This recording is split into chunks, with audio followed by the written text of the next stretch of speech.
Welcome to the Visually Hidden Selects podcast, where we discuss an independent approach to the art of cinema and explore the subtext of various featured films. My name is Peter O'Brien, and I am an independent filmmaker, author, and musician.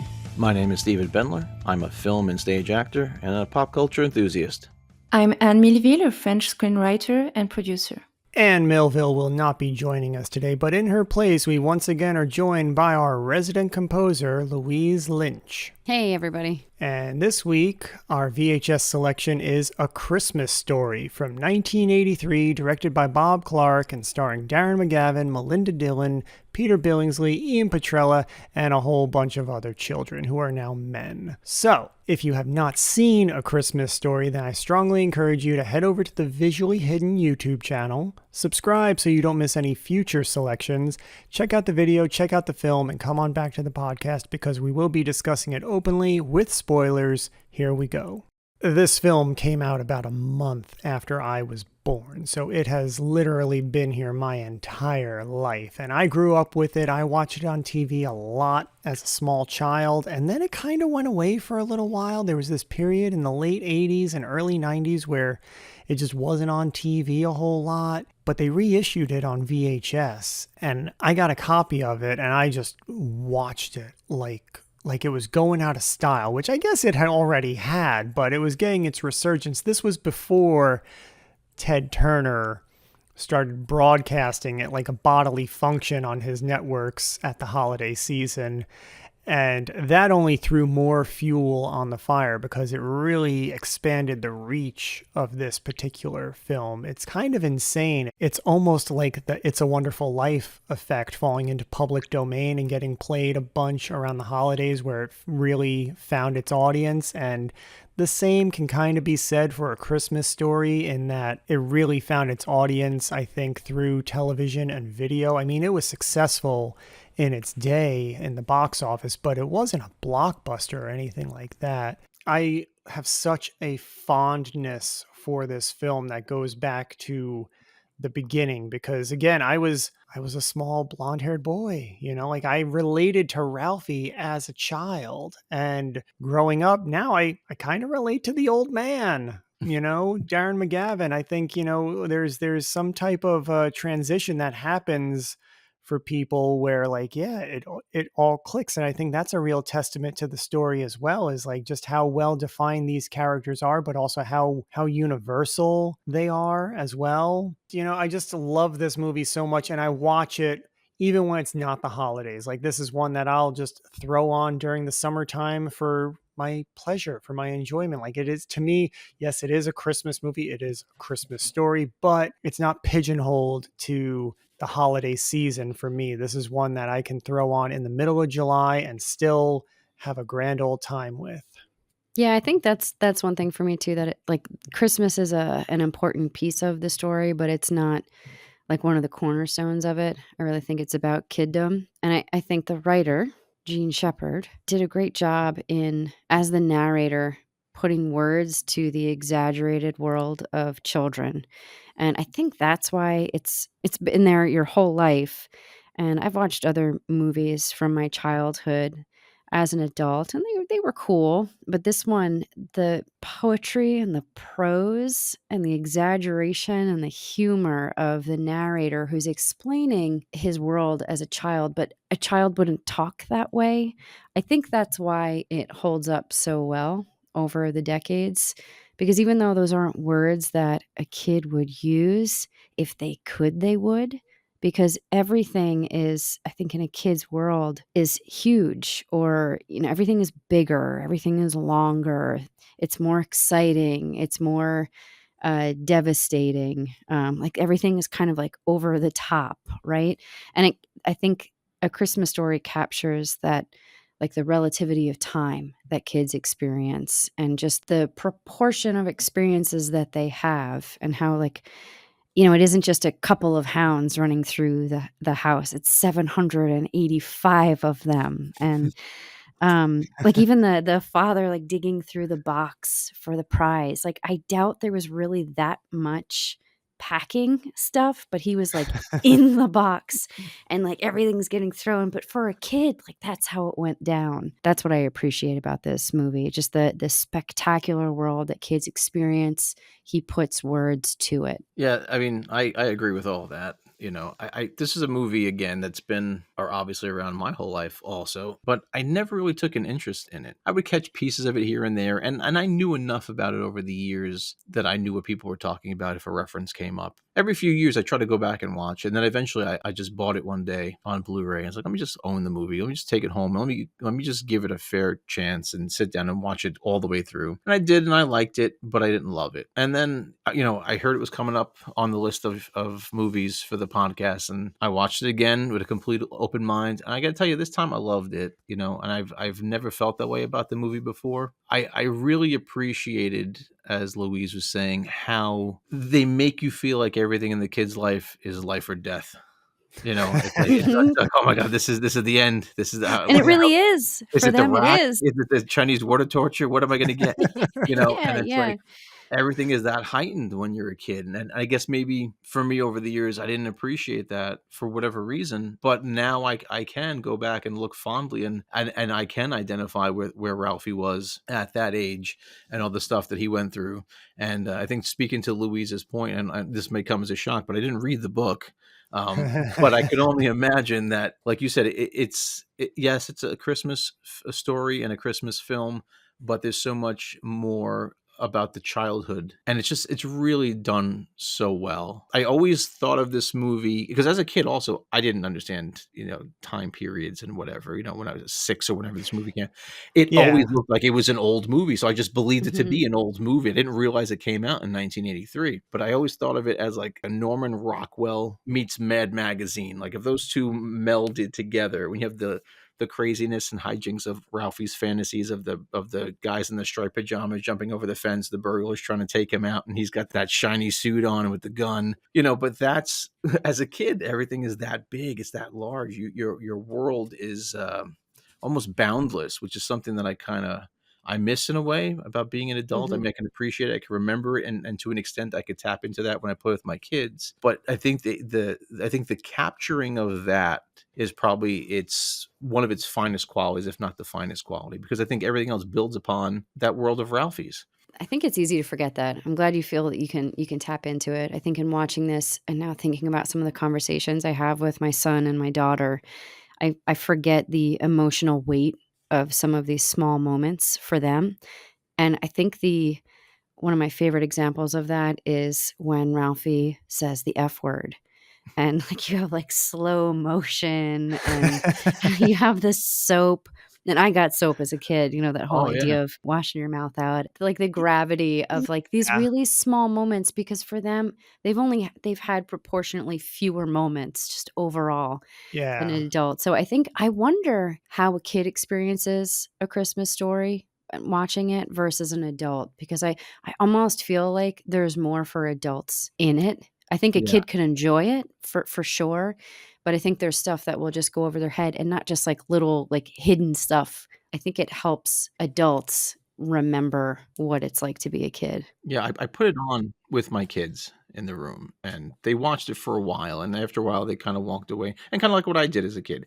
And I will admit, Mhm. as good a movie as for me, it is a little slow. There's nothing I would take out of the movie either. I think it's all really good, and I think that's maybe speaks to how, whether good or bad or indifferent, how fast-paced things are in movies nowadays. But then you know, I watched the sequel tonight, and, the kids were locked in, and they watched pretty much my daughters watched mostly all of it, I think. Maybe they stepped away like twice. But then they said, "Can we put the first one on again?" So it kind of again piqued their interest. They also like thought it was cool to see Ralphie older. Okay. Yeah, see, for me as a kid, like whenever this would come on, I'd be locked into it. Hmm. And then when it came back around on video, like I was so excited when I got this on VHS when I was in like junior high. I was like, yes, now I can watch it all the time. I don't know what that disconnect is with the audience, because like I've been locked in from the beginning. And as I said, like I connected very strongly with Ralphie as a young boy. And in this particular film, I'm still on Ralphie's side because like I have a very vivid memory. Like I remember everything, like just about. And so for me, like childhood, like it's so easy for me to go back there when I'm interacting with my kids and I can see it from their point of view, or I can like figure out a way to like connect with them or communicate with them. And it's something that I have. And with this film, it's kind of a parallel where it's like, okay, yeah, I'm still with Ralphie, but now, as I said, like I also really connect with the old man. Like I love the scene when Ralphie says, "Oh, fudge." And the dad reacts. But after he sends Ralphie back to the car, you can see the smile on the dad's face for like a split Mhm. second. He's like, that fucking kid, man. You know, like he's like sort of proud of him, but he's also like kind of like, oh man, he doesn't know what's gonna happen. Like he's like taking a little bit of joy in his son's like misery. Mhm. Yeah, But I love how it comes back around at the end. You know, like throughout the whole movie, the old man is kind of this foreboding figure. You know, he's the father figure, and daddy's gonna kill Ralphie and all that stuff. But then like you get to the end and his dad's the one who comes through. You Mhm. know, like his dad's the one who's listening. His dad is the one who's paying attention and like actually cares about what his son cares about. And Yeah. he gets him the BB gun. And like that scene is one of like those cinematic moments that will bring a tear to my eye if I let it. You know, if I take down that firewall in my programming, I could very easily cry at that moment because it's just such a beautiful little relationship and connection. Oh, I feel like each of the parents have that moment with Ralphie. Definitely with the dad kind of connecting. I think the mom heard him, but was so concerned that she didn't Mhm. move on it. But like the father said, he had one, when he was about that age. And I like when the mom helps keep him from getting in trouble for the fight. Yeah. So they each have like that. There's that parent child moment. I also like when his dad throws him a bone and lets him get out of the rabbit suit. That awful, awful Yeah. suit, and he sympathizes with him there. I think that when the mom saw how upset Ralphie was, she knew it wasn't a malicious thing. Like Mhm. he was hurting, and Mhm. then she was, so because she's angry, then she sees that and she switches and she's, oh, something's up with him here, and she gets tender on it, and yeah, and she kind of protects him and saves him, and then that was a really, it's a beautiful bonding moment, and yeah, to what you said, Pete, I got teary when his dad tells him, "Oh, there's a gift in the corner over there. What's that gift behind the Mhm. Mhm. behind the dad?" It's like, oh man, dad came through. You know, you had mentioned that this film is maybe more for adults than it is for kids because there's a lot that'll go over their head. And of course, like there's stuff in the narration that Yes, in the narration. Yeah. Gene Shepherd is saying. There's like phrases and expressions and vocabulary that he's using that is like it is exquisite, Mhm. exquisitely crafted and so eloquently like woven together that as a kid, like you can't even begin to try to appreciate that. You know, you're Mhm. not Mhm. watching it for that and you're not getting as much from the story, from the film, as an adult would from that aspect of it. You're really more locked into the kid and his pursuit of the perfect Christmas present. And his Yeah. experiences as a kid, like the action. But like there's the scene when they put up the Christmas tree and they tell him like, "Oh, I thought I heard Santa sleigh bells over on the other side of the Mhm. street," you know, like doing the parent stuff, right? And the kids go upstairs and they're listening and they're like, "All right, let's get them." And like as a kid, I never knew what the fuck they were referring to, like, Yeah. but as an adult, you know exactly what they're doing, Mhm. you know? Yeah. Mhm. But yeah, there's so much in there that, like you said, yeah, it could go over a kid's head. But I feel like having a child protagonist grounds it in a way for children. And then yeah, when you get to the sequel and it's the same actors, you know, it's that Mhm. Mhm. that connection. I feel like it really makes a strong bridge, you know, and insofar as like legacy sequels go, I feel like this is a pretty strong one.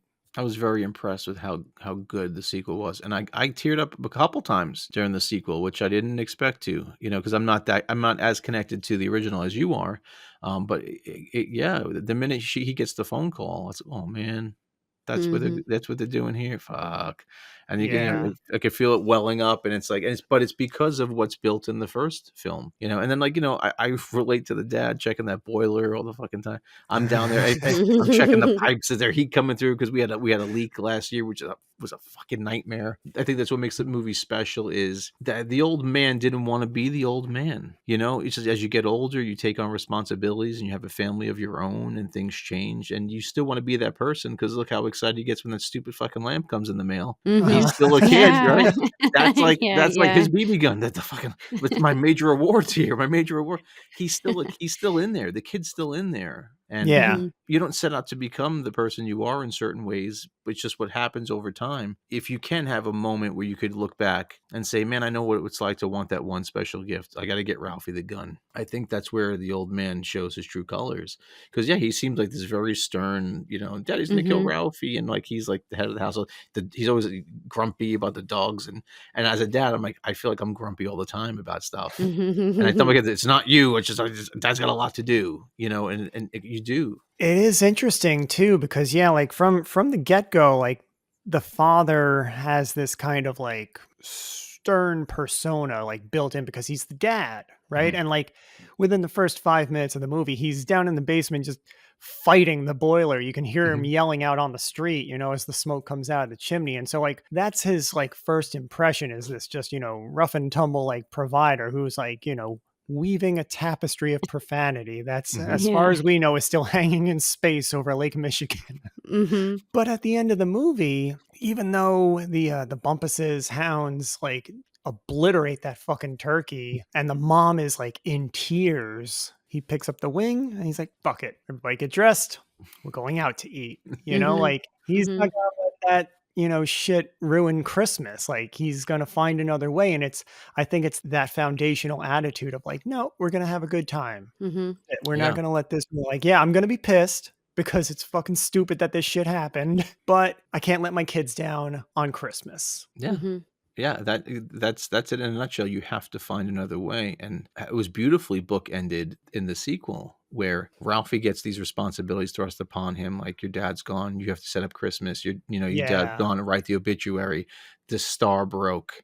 And it's like, so Ralphie's becoming the old man, whether he planned on it or not. I love how the sequel and this film are like cyclical, like you could watch one and then watch the other, and it doesn't really matter because they lead into each other. Because when you get to the end of the sequel, you're going back into the beginning of the story to hear the original story. Yeah. And when you get to the end of the first movie, you're at the end of that story, and it picks up leading into the events that lead back into this story. And even on the soundtrack at the end credits of this film, it's the beginning music. It's the opening credit music of the sequel. So like they just kind of like flow into each other. It's very well thought out. I was tremendously impressed. I mean, I liked it when I first saw it, but it has grown on me. It's still not the original, but I really enjoy it and appreciate it. And a big part of it, I think, is just Peter Billingsley. Because he worked on the story. He is Ralphie. And then to even tune into Gene Shepard's narration style from the first one. He doesn't exactly nail it because he's not Gene Shepard, but he comes as close as anybody on this planet is going to ever be able to, I think. The other thing I like too is that Ralphie continues to daydream, and you see it as an adult. And I think that the sequel has definitely a different look. It has a more modern look and more modern feel, obviously, but the narration is still there. But then the daydreaming is kind of fun. That is a really big part of the story in the original. And I think that's one of the things I like, because I remember daydreaming like that, probably instead of brushing my teeth or getting ready for school or whatever I should have been doing, I was daydreaming. And I like that he does that as an adult as well. And it's kind of the thing, we all do that. I think maybe sometimes we don't even realize we're doing it, but again, it puts words and visuals to stuff that we all do. Well, and because Ralphie grew up and he became a writer, like that's it, like most of a writer's day is spent daydreaming. Like you're thinking about things and you're envisioning scenarios and you're creating scenes and situations and all this like fake phony dialogue. Listen, I daydream still, I think that's one of the things I think that keeps us young, is having the ability to just escape for a second and just, wouldn't it be nice to do that? Yeah. And not the dishes or the laundry for the millionth time. Wouldn't it be nice to be doing that thing right now, laying on a beach or, something like that? And I think that's what keeps you going. But all of this really comes down to Bob Clark. He's the one who heard Gene Shepard reading his works on the radio and thought like, oh, this would make a pretty fun little movie. And he tried for 10 years to get this film made. And it was only thanks to Porky's that it actually happened, which is one of the craziest things when you look at these two movies side by side. If you've ever seen Porky's, it is the quintessential teen sex comedy. And then just knowing that is the reason we have A Christmas Story, which is the quintessential like childhood Christmas story. It's like it's such a bizarre world that we live in. Yeah. hmm Bob Clark really captures what it's like to be a kid, with his Yeah. direction. It really, I was trying to think of other movies that were able to pull that off, and I couldn't really think of anything that really picked up on what it's like to be a kid. Listen, I got soap in the mouth as well. hmm I pushed the boundaries. I said, something I shouldn't have said, and I remember it being brutal. You know, hmm so I could relate to that. So seeing that in the movies, like, oh, I remember what that feels like, or that one special gift, I remember what that feels like. I love that it's not just the Ralphie show when it hmm comes to it. Like the little brother Randy has his moment with the kid who won't eat, and show me Mhm. how the piggies eat. Like that scene, it still cracks me up, man, because that kid is just having the time of his life, Mhm. and just the joy that he is like expressing in that moment that's like captured on film for all time. It transcends time. And then the way the mom is just so ginger, like she's such a mom. Mhm. Like Melinda Dillon, like really, I mean, she's been in a bajillion things, Close Encounters, Slapshot, like she's got a rap sheet a mile long. But as the mom in A Christmas Story, I think she just nails it in a way where it's like I see shades of that character in other mothers I know, because again, it's the way she's communicating with the kids, the way she's hmm connecting on their level, The Mhm. way she's overdressing them for winter.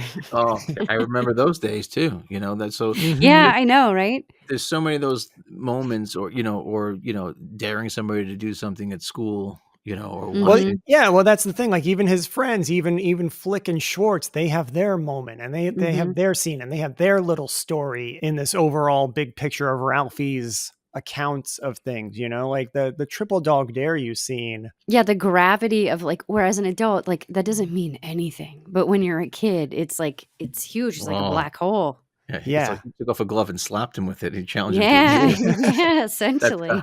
Yeah. heightened. And I always laugh at the end of that scene. It's like, well, what are we gonna do? I don't know. The bell rang. I Like know. I that's love like that.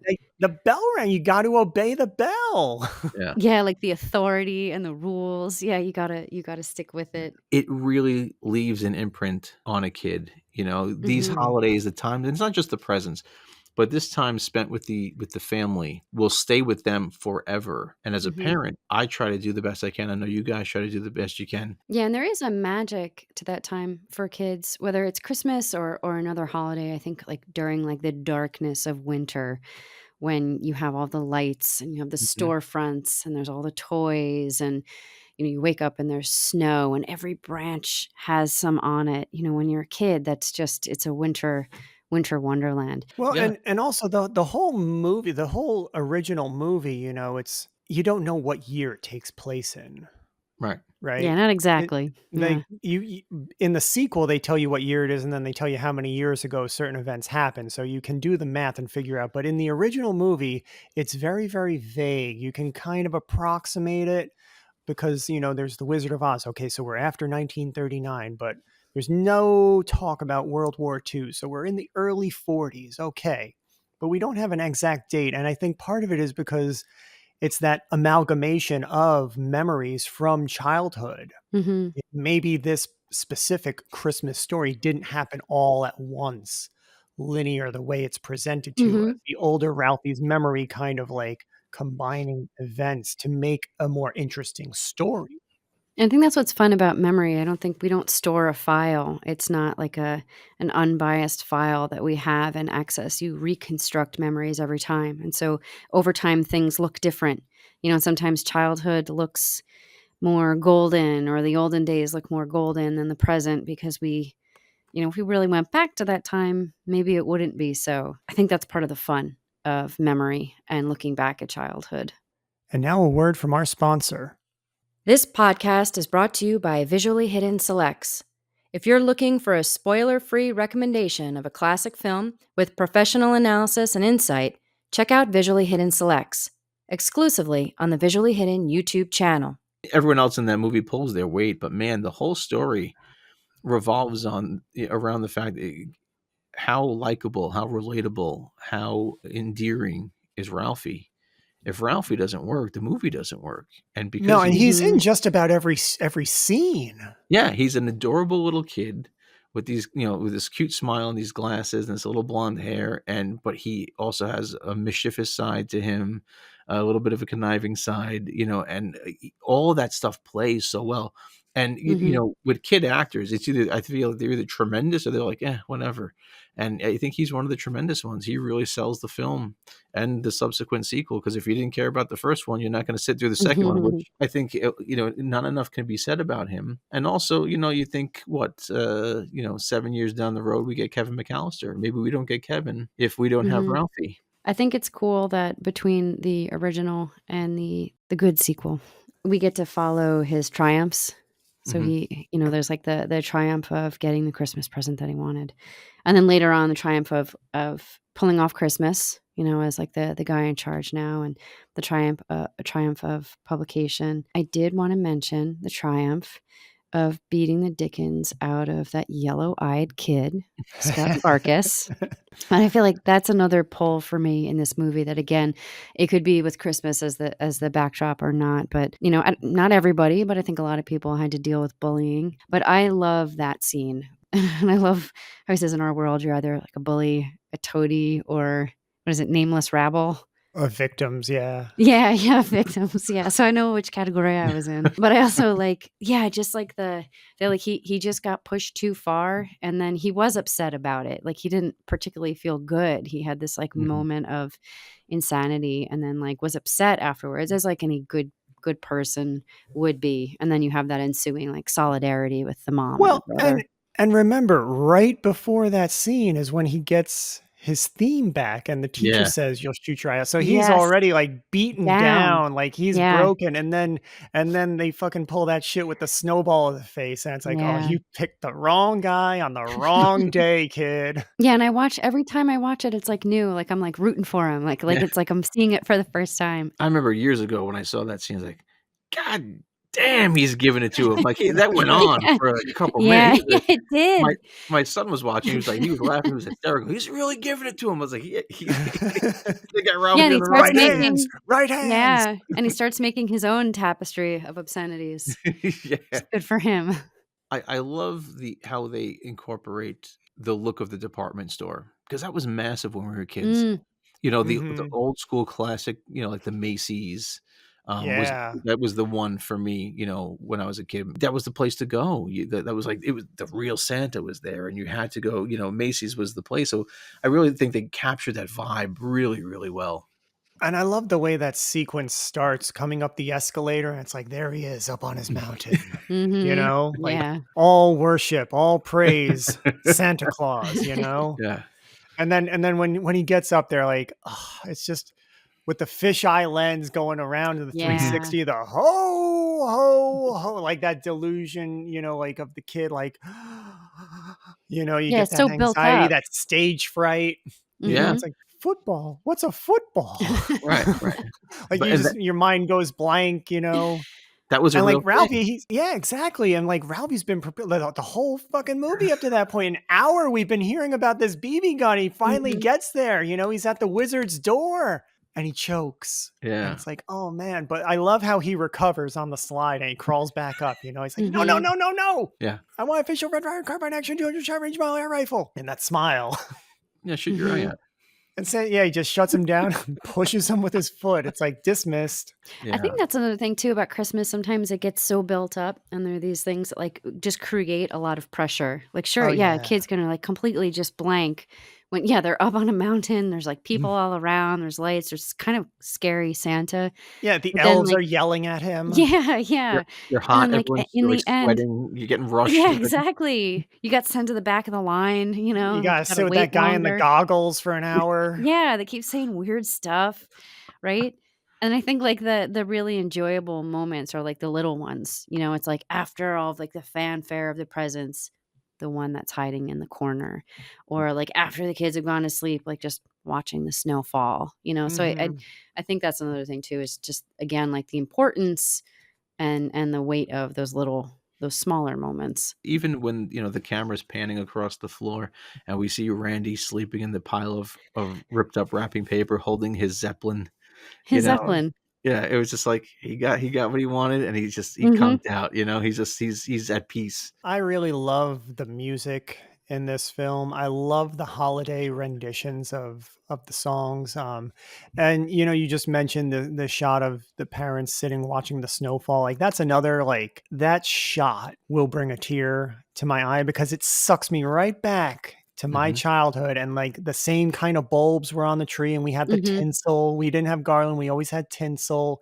And so like when I see that shot, I see a window of my life that has closed, but I get to look through it every now and then through this particular film. And when the music kicks in, it's so innocent, but it's so beautiful at the same time. And it has this like whimsy to it during the end credits. I love how like it doesn't go black, it stays on the house. Mhm. Mhm. Mhm. And you just watch the snowfall. Like Yeah, as you should. it's one of my favorite shots. I think such an intricate part of the story is Randy, that quintessential little brother who's always running behind you, too many layers on, doesn't want to eat, does something odd, puts himself in the cabinet under the sink, or but that every family had one of those kids.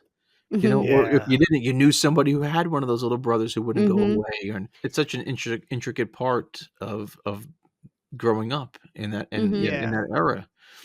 Just Mhm. having that kid brother who just, was always there no matter what. Yeah, and even in the beginning when he goes to plant the Red Rider ad in the magazine, like the brother's like like slapping him. Yeah. Yeah, it's funny, like, I don't even know that it's, like, a little brother, it could be a little sister too, I don't know, depending on the kid. But then at the same time, in the same breath, he's mourning his brother under the kitchen sink. Yeah. Yeah. Like no matter how much fighting and bickering there is, like that's his big brother. Yeah, yeah. I love when, the bullies are chasing them and his best defense is just to fall and, like, play dead. Lay there like a slug. It was his only Yes. defense. So good. Oh, It's man. like a big woolen starfish, Yeah. but, Yeah, what does Ralphie say, like, when you're, like, getting ready for school? It's like preparing for deep sea diving. Extended deep sea diving. My brother like a tick about to pop. yeah. Yeah, the writing is just so fantastic. It really I was. can't put my arms down. Put I him re down when you get to school. When you get to school. It's the teacher's problem now. Get out of my house. I remember that, Uh, getting bundled up so much I couldn't even move. I'm like, "I'm sweating, I didn't even go outside Yeah. yet." But I think that's it, right? I mean, that's the magic of this movie, I think. Here Mhm. we are laughing about all these things, and we're thinking about stuff that we went through. Bars Yeah. of soap and uncomfortable snowsuits and, the longing for that one gift and the bullies, and I mean, it really does, like we said at the top of the episode here, that yeah, it's a Christmas story, but it really encompasses all of childhood in a really, yeah. Mhm. really nice way. It's like a snapshot of a time that, was probably gone, but I think the themes are still going on. There's always gonna be Mhm. little brothers, and there's always gonna be bullies, and there's always gonna be a want for something, and misunderstanding of your parents because you don't know what it's like to Mhm. be that age, and vice versa. The parents, don't you understand how things work here? And Yeah, and mothers don't understand. They know nothing about the creeping marauders No. burrowing through the snow, right? No. And the weeks of drinking gallons of Ovaltine.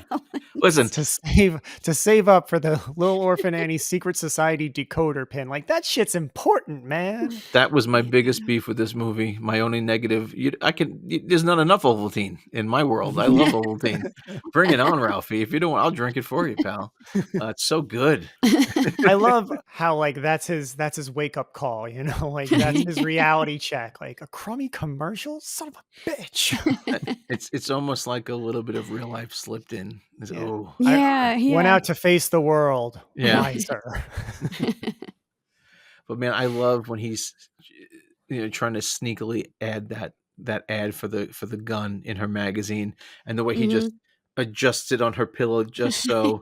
Yeah. I cracked up. Did you do stuff like that? Like, I remember doing stuff and thinking I was so clever. Yeah, dropping Oh, hints. yeah. Oh Yeah. Or You know even who- like the icicle, like I tried to get out of the way. Like, who sees an icicle coming for them?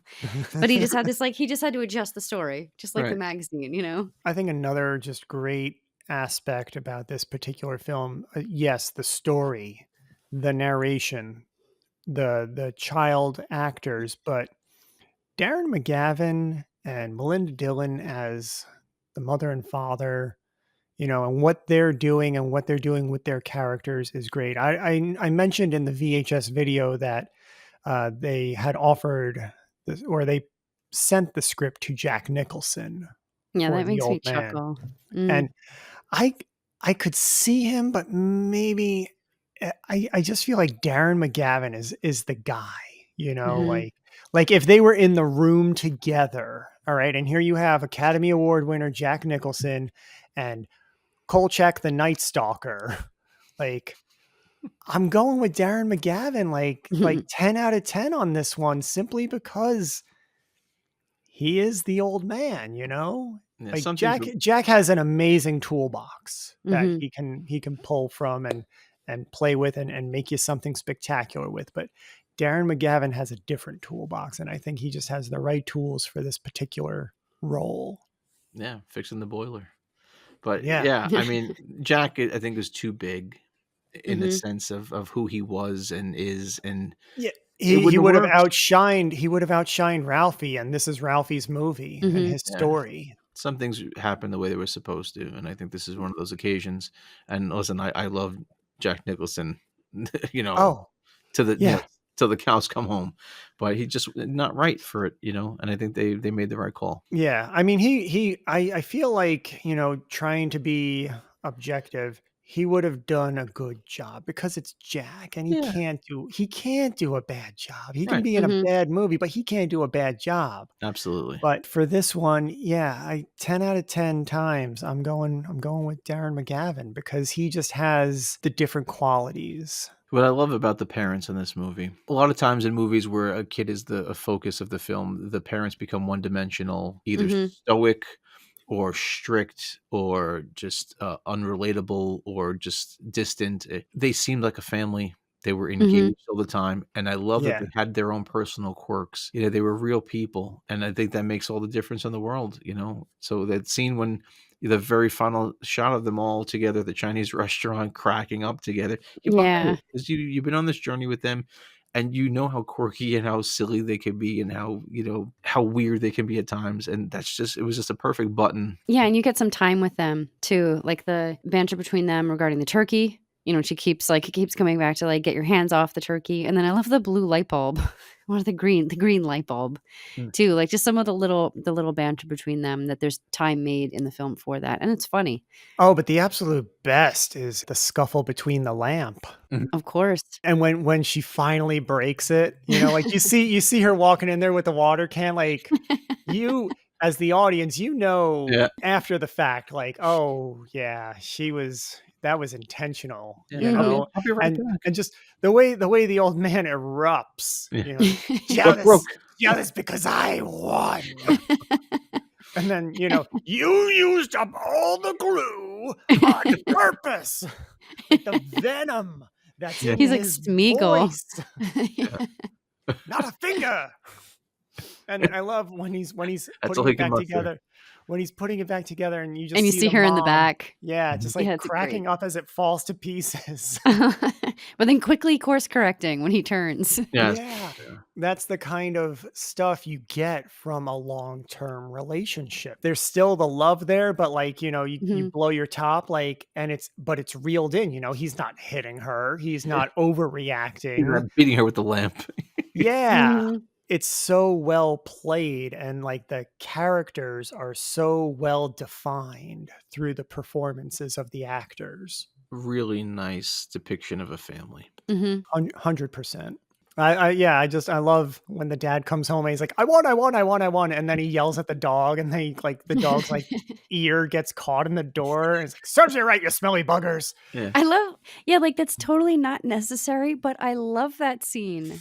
I Yeah. love like you see the ear or whatever like in the door. Like they didn't have to do that, but I love that little snippet and just the sound of the dog like moaning on the other side. Well, I love it because it gives the father the depth that a real person has. He's not a Mhm. one-dimensional character. Mhm. He's not only yelling and he's not only jubilant, like Yeah. I could totally see any father reacting that way. I could see my Mhm. father, I could see your father. Like I could totally see that switch just get thrown and then thrown back. Yeah, what as a kid, when he won that hideous looking lamp, I was like, why is he so excited about this? But as an adult now, I think we can all say sometimes in life it's the little wins. Yeah. Yeah. I won that. I got that. And I I think love that's what when we just look for, those little wins every now and then. Mhm. I love when Ralphie, like, runs his hand up the leg too, and Mom, like, takes his hand off. He's like, what is Yeah. this? What is this world Yeah. I'm entering? Yeah.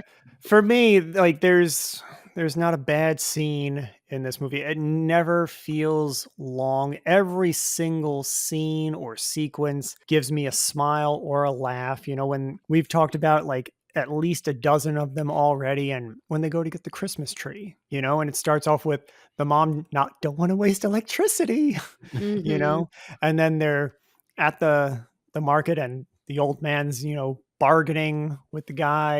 And it's like, yeah, there ain't no needles coming off this tree. Like, it's like a fucking ring of needles. And he just flings it like, yeah, this ain't no tree. This here's a tree, Yeah. like all these little moments and exchanges, like every single scene has one. Yeah. And I can't think of another movie off the top of my head that delivers in such a joyful and spirited way. Like when I'm watching the movie and it gets to that point where he's like, you want a sip of wine? Like at that point, Yeah. don't talk to me for the next like 3 minutes, because I'm just going to be in this zone. Like Yeah.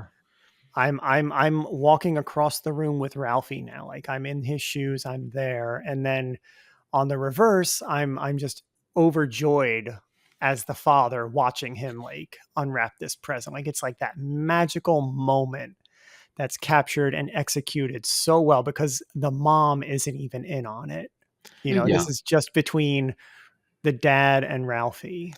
There's so many iconic images or moments from this movie, Santa Claus kicking him down the slide, the leg lamp itself, the Farkas terrorizing them and laughing, Randy with the snowsuit on, the Flick with the tongue on the pole, right? There's so much of that stuff. But I think for me, like I said, that scene where dad delivers, out of all these great iconic scenes and moments, that ties the whole movie together. Yeah. And as you get older, you realize, because you're a kid, you're like, oh, Ralphie got the gun he wanted. Yeah. The hero got, he got what he wanted in the end. But then the dad, as you get older and you have kids, you understand that joy of watching them open something that they really, really want. And I think it's a nice payoff, no matter what age you are. There's something for everybody. Well, and just maintaining that magic. It's not even a matter of them getting what they want so much as it is like instilling that belief in something. Yeah. Because again, like they don't go to church in Mhm. this movie on Christmas, like it's not about Mhm. that. For them, it's about other things. And that's why like it's a Christmas movie, but it's not very heavy handed, and you Yeah. can enjoy it on different levels and different times of the year. And that's one thing that I really cherish about this particular film is, like even in Home Alone, Kevin goes to church on Christmas, Yeah. Not that there's anything wrong with that. Yeah. But it's just making it a broader appeal for people in terms of the holiday and what it can offer you and what it does offer people, and specifically children. It's that magic. Yeah, and that's what I like about, as ridiculous as it is, when the old man's opening up the crate. He doesn't know what's in there, but he's so excited about the possibility of what could be in there. There could be anything in there. Right. And you you see the twinkle in his eye, and he has that childlike joy.